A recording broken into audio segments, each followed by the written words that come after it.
I ask you this because actually even the mainstream media you worked with in the beginning for these cables admit that Afghanistan and Iraq were much easier to deal with than the cables.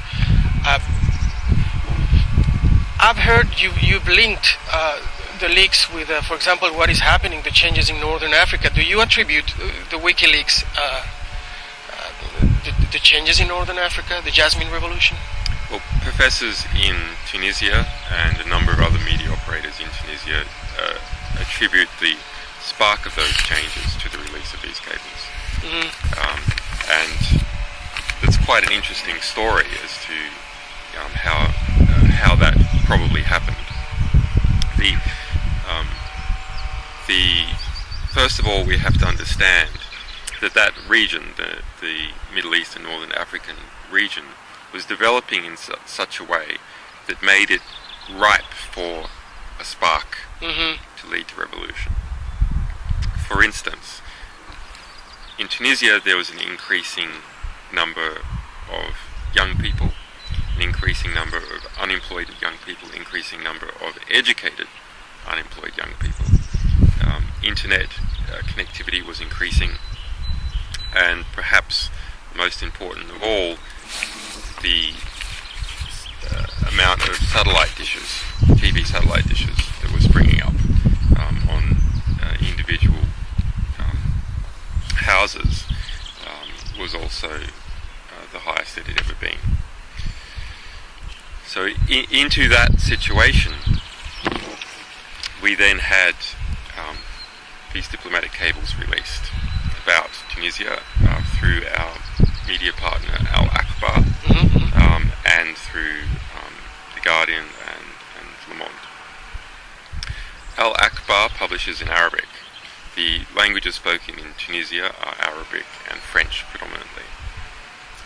A site started up called TuniLeaks, which is sort of a WikiLeaks supporting website that took every cable that was published about Tunisia and translated it into French. Al Akbar was then attacked by actually it's hard to know who the attacker was, but Al Akbar was attacked and redirected to a Saudi sex site for a 24-hour period, the entire domain name.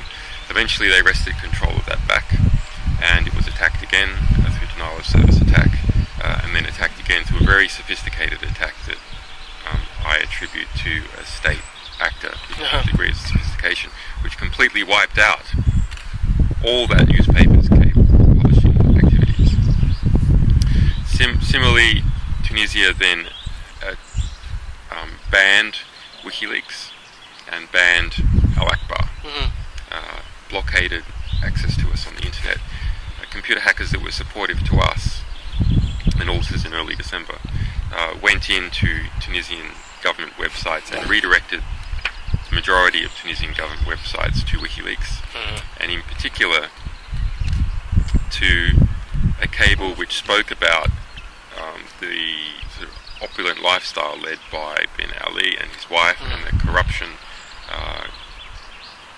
corruption that was there, and perhaps most importantly spoke about what the American view was of the Ben Ali regime. And the American view of the Ben Ali regime was negative, and that it was clear from reading this cable that if there was a conflict between the army and the political regime, the US would support the army. That then sent a signal to people working within Tunisia, but also importantly to the Western support for the Ben Ali regime and to the regional support by people like Mubarak and Israel for the Ben Ali regime. Then on December 16, a young computer technician, aged 26, set himself on fire. And that then took this sort of this intellectual outrage about what was going on into a physical realm, something that everyone could relate to. on January the 4th, he died in hospital, and the protest movements kept. Yes.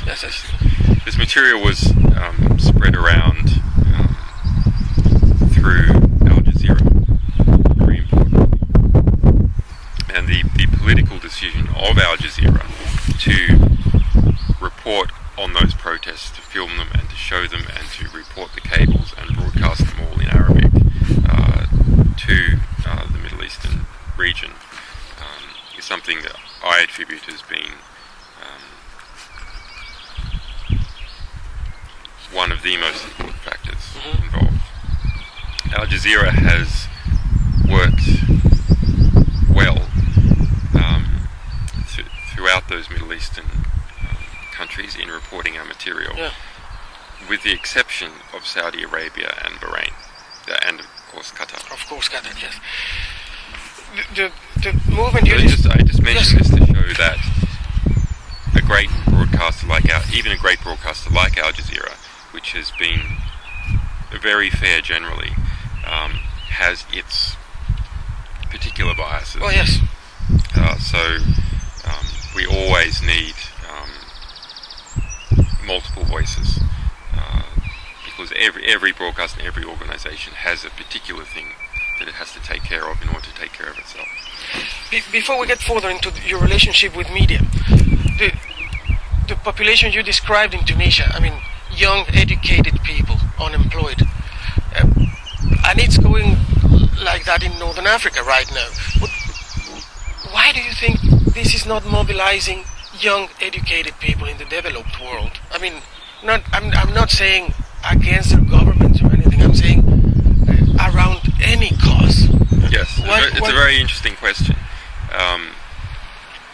But I partly reject the premise. Actually, we have had over 50 of our supporters arrested by the FBI and Scotland Yard, who are alleged to have been involved in making attacks on Visa and MasterCard and other US financial companies who are engaged in an illegal financial blockade of us at the behest of the State Department. Something like that hasn't happened for a long time in the United States. Similarly, the protests that have occurred in Australia outside of US embassies and in the UK have not happened for a new phenomenon to such a degree in a long time. But more generally, you're right that the degree of physical discontent for the regime in the United States or in the UK is much less than it is has been in the Middle East. My take on this is that the structures in the Western world are so fiscal. That is, that the power is delegated and controlled through contractual relationships, through who owns what bank account, and so on. And as a result, if there's a change in political mood and a change in political will, it doesn't affect who controls what. The power structure. And in the end, who controls what is the same thing as the power structure. So this fiscalization means that a change in politics, a change in what people think, is unlikely to change what people do. And that means that the media in the West is not very important. Because what the media does is change what people think. And another way of thinking about this is why in the United States is there such freedom of speech historically in other Western countries? And I'll go into how there is not freedom of speech in some ways there in a minute. But you can put up a blog if you're a US citizen, you can put up some blog and write whatever you want. It doesn't mean anyone will read it, but you can say whatever you want about Obama or any big company CEO and so on, without too much threat of retribution. I say the reason you can do this is because it won't make any difference what you say. Okay. Similarly, in the West, the birds and the bees are free to fly around and do whatever they want because they don't make any difference. They will not affect who owns what, who controls what.